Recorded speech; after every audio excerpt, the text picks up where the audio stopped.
Before I enter the kitchen, I always pray, and I always have to put myself in a happy state, and I always have that cup of MX3. Hi, I'm Martin Del Prado. I'm 59 years old, and I'm a chef. The kitchen is really my happy place, and it gives me a lot of pleasure and joy. When you're cooking, you have to make sure that you are in good health. I always try to eat healthy, a lot of vegetables, and I try to get as much rest as I can. And of course, I exercise. A friend of mine recommended MX3.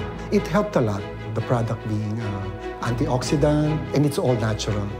I feel the product helped me boost my immune system. I want to cook for as long as I can, and I think MX3 is going to be part of that journey. So now I can say that I do not worry much anymore. The only time that I worry is if I'm running low on my MX3 stocks.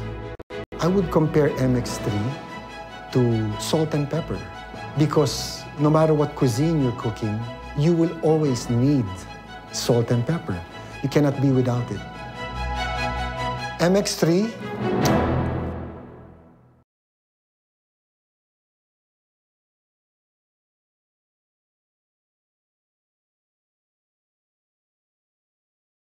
nakatutok at nakikinig sa number 106.7 Energy FM. Pangga! Wag mong sabihin radyo! Sabihin mo!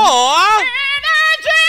Yun! Hindi ba? Hello pa rin po sa lahat pa rin po ng mga taga San Juan na nagdiriwang dahil non-special working holiday ngayon dahil pinaglabanan day. Diba? Sana lahat pinaglaban. Ayun nga lang. May iniwan, tapos hinayaan. Mare, bakit nga ba pinaglabanan day to day sa San Juan? Dito yung naglaban-laban. Just hindi ko alam. May riot. Pinaglabanan day. Parang yun yung Hindi yun yung arko dun sa may, diba yung palikong ganun, yung may dalawang anak na babae.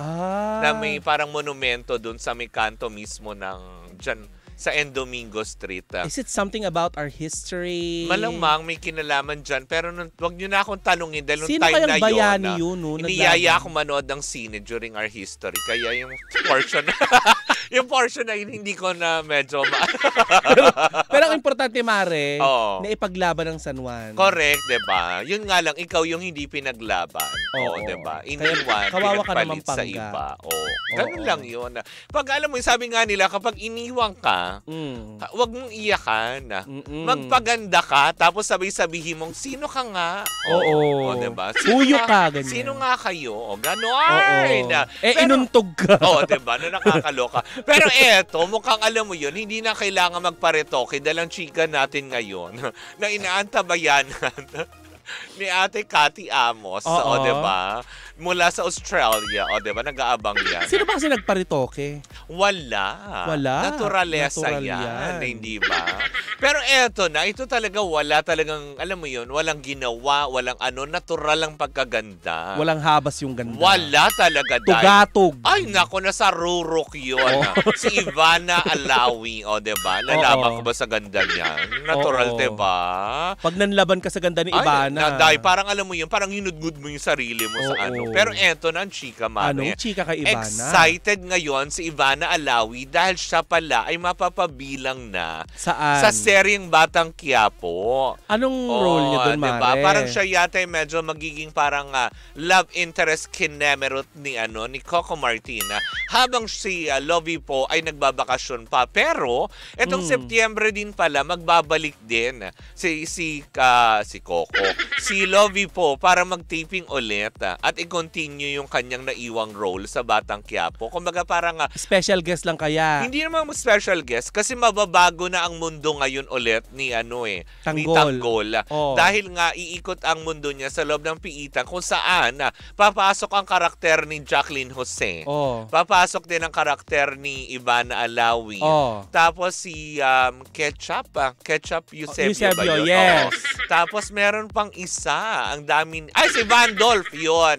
Ay, bongga. Makakasama niya sa Batang Quiapo na mapapanood natin sa mga susunod na linggo. Pero sabi nga ng ilan na ay excited nga si Ivana Alawi dahil for the second time makakasama niya muli si Coco Martin. Ay, ang bongga. Dahil nung first time nagkasama sila sa ang probinsyano, kumbaga hindi siya yung naging partner niya. Si Eddie Garcia ang partner doon ni Ivana Alawi na tinegi boom din kaagad yung karakter ni Ivana. Alam mo, Mare, nakaka-excite kasi the last time yata na napanood ko si Miss Jacqueline Jose, nakasama si Coco, dun sa palabas na Kinatay. If I'm not mistaken, mga pangga. Ay, yung indie film na Kinatay. Comment down below kung totoo nga yun. Siya ba yun? Napanood ko lang kay Coco Martin yung yung service. Yung may tumagilid. Oo. Nandun ko na patunayan na ang Coco Martin ay isang hari talaga ng pelikulang Pilipino. Yes. At nakarating talaga dyan sa Dakota Harrison Plaza. Sa Tugatog ng Tagumpay. O, diba? Si Mercedes. Mercedes Cabral.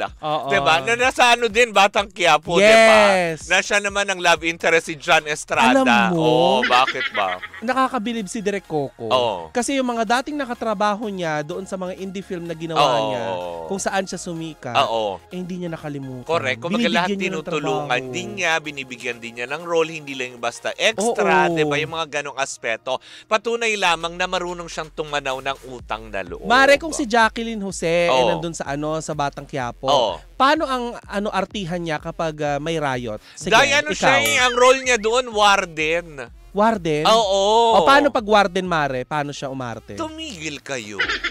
Itigil ang kaguluhan. Gano'n.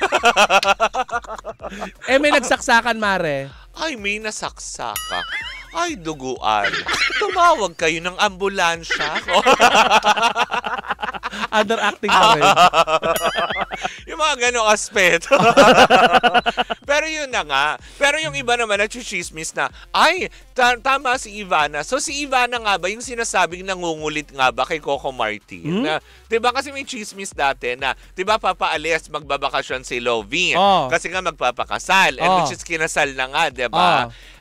Parang diba may nangungulit daw na kilalang actress na isama siya sa sharing ito. Parang sinasabi, ngayon na kumpirma na si Ivana ay mapapabilang sa naturang serye. Siya ba yung nangungulit kay Coco Martin? Bakit, Mare, humihina na bang YouTube channel niya? Hindi million pa rin yung pero yung kailangan YouTube niya channel mismo ni hindi kakapirma niya lang ng bagong kontrata ulit sa ABS-CBN, diba? Kasi nga, diba, parang matapos siya dun sa A Family Affairs, diba? At naging successful naman talaga yun. Yes. Na inabangan ng tao. Kumaga parang siguro siguro panlambing, hindi naman siguro kasi parang lahat naman yata, walang pinaburan, walang special treatment si Direk Coco. Na basta sa tingin niya na bagay ka sa role at alam mo yun na talagang kailangan mo ng trabaho, diba?